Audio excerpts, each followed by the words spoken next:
ABC 10 News starts now with breaking news. Yeah, welcome to this midday. I'm Jim Patton, and we do start with breaking news. Capitol Police in Washington, D.C. are negotiating with a man inside of a vehicle who claims to have an explosive device. This is the scene now.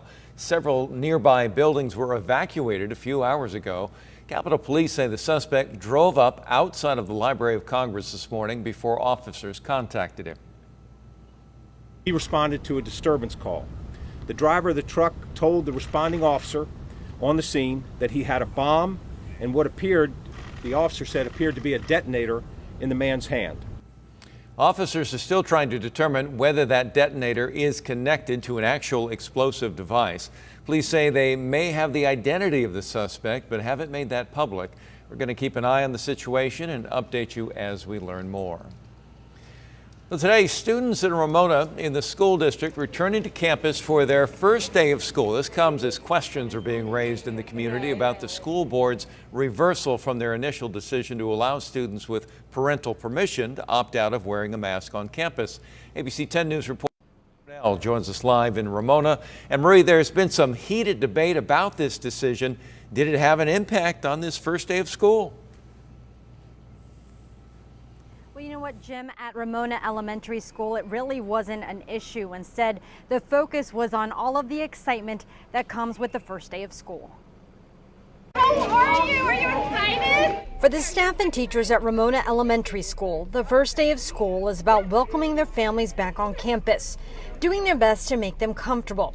Something Ruth Brundade and her mom felt as Ruth was getting ready to start second grade. Nervous, but also good. So you'll go right down there? Principal Pixie Solser says it's business as usual.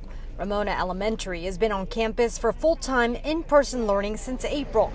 What wasn't clear this morning was whether the school board's decision regarding mask mandates would have any impact on the start to the brand new school year, as things did get heated during the school board meeting. Initially, the board decided to make masks optional, but pulled back voting Monday to require masking inside until it can sort out the legal ramifications.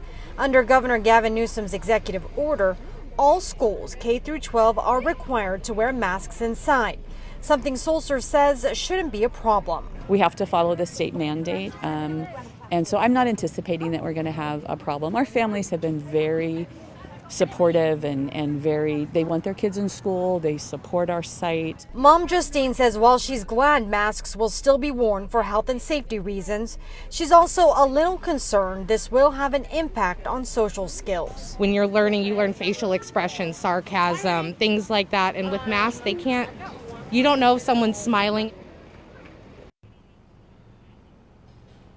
While schools in this district will return to full-time in-person learning, the families that choose to go through the virtual program, that option is still available. Live from Ramona, Marie Cornell, ABC 10 News.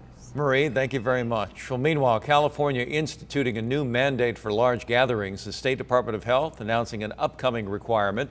People will have to show proof of vaccination or a negative COVID test at big indoor events. And that means things like expos, concerts, sports, any indoor event with more than 1,000 people. This new measure goes into effect in California starting September 20th.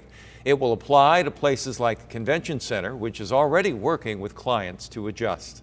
Everybody has become accustomed to having to adjust in light of changing circumstances. We knew, given the Delta variant, that it was possible that the protocols would change. So the requirement goes into effect in a month. It will remain in place until at least November 1st. Well, now to an exclusive interview with President Biden, his first since the events unfolded in Afghanistan. And this week, he sat down with ABC's George Stephanopoulos, who asked him about the rapid collapse of the Afghan government. Biden conceded he was told the Taliban could take over, but said he didn't expect it could happen this quickly. Look, I don't think it was a fair, look, it was a simple choice, George. When the Taliban, let me put it another way. When you had the government of Afghanistan, the leader of that government getting in a plane and taking off and going to another country, when you saw the significant collapse of the Afghan troops we had trained, up to 300,000 of them, just leaving their equipment and taking off, that was you know, I'm not, that's what happened. Well, Biden says he inherited the previous administration's plan to withdraw troops, adding that he extended the deadline to September. He says, though, one way or another, he was determined to get the U.S. out of Afghanistan. No one can name for me a time when this would end. And what constitutes defeat of the Taliban? We spent over $1 trillion, George. 20 years.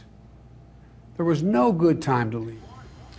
Deadline for U.S. troops to withdraw is the end of the month. Biden says troops will stay until every American and U.S. ally is evacuated, and that could mean keeping some troops in Afghanistan into September. A lot more discussed in that interview, too much to get to here, and we have a link to the full discussion on our story on the homepage at 10news.com. Well, new images overnight of one of the latest wildfires to spark in California, this one in Kern County, dubbed the French Fire. Footage showing the flames overnight. That fire's burned more than 2,000 acres. And that comes as wildfires in Northern California cover even more ground. And as they intensify, they have burned dozens of homes.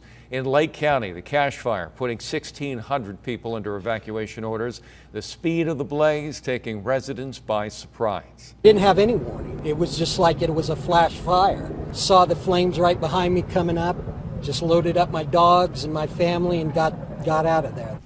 In El Dorado County, the Caldor fire is burning out of control, now roughly twice the size of San Francisco. At least 2 people have been injured in that fire, which is ravaging the town of Grizzly Flats. I physically saw my home, which is a pile of ash. It's a pile of ash. Everybody on my block is a pile of ash.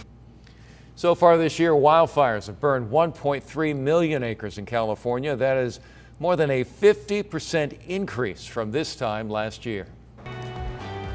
City of Poway posthumously recognizing a leader and veteran in the community. Poway Post Office was renamed this morning after World War II vet Ray Chavez. ABC 10 News reporter Nate Holmes reports from Poway as many gathered for this special occasion. World War II veteran Ray Chavez was the oldest Pearl Harbor survivor in the country. He grew up here in San Diego, then eventually settled in Poway as an adult. Family, friends, and local leaders were here for the renaming ceremony at the post office, and they say Mr. Chavez was nothing short of humble. Those of you who knew my dad know he was a very modest man. I know right now he's looking down from heaven and telling the angels, I know this is a great honor, but I was just doing my job. Ray was a hero's hero, humble and kind, and the best of the best. The daughter of Ray Chavez stood alongside local leaders this morning as they revealed the plaque with her father's name. In 1938, Ray joined the Navy and was assigned to the USS Condor minesweeper in Pearl Harbor. He responded to the attacks in December of 1941, and during the war, he transported troops and equipment in 8 Pacific Front battles. He retired in 1945, worked as a groundskeeper at UC San Diego before opening his own landscaping business. He retired again at age 96 in Poway. Representative Scott Peters introduced the bill H.R. 3005 last year to Congress to rename the Poway Post Office the Ray Chavez Post Office Building. With full support of the delegation, the bill was signed into law last December. Chavez died in 2018 at the age of 106. Mayor Steve Voss told some big names have made it through Poway, but says Mr. Chavez was in a class of his own. In Poway, Nate Holmes, ABC 10 News.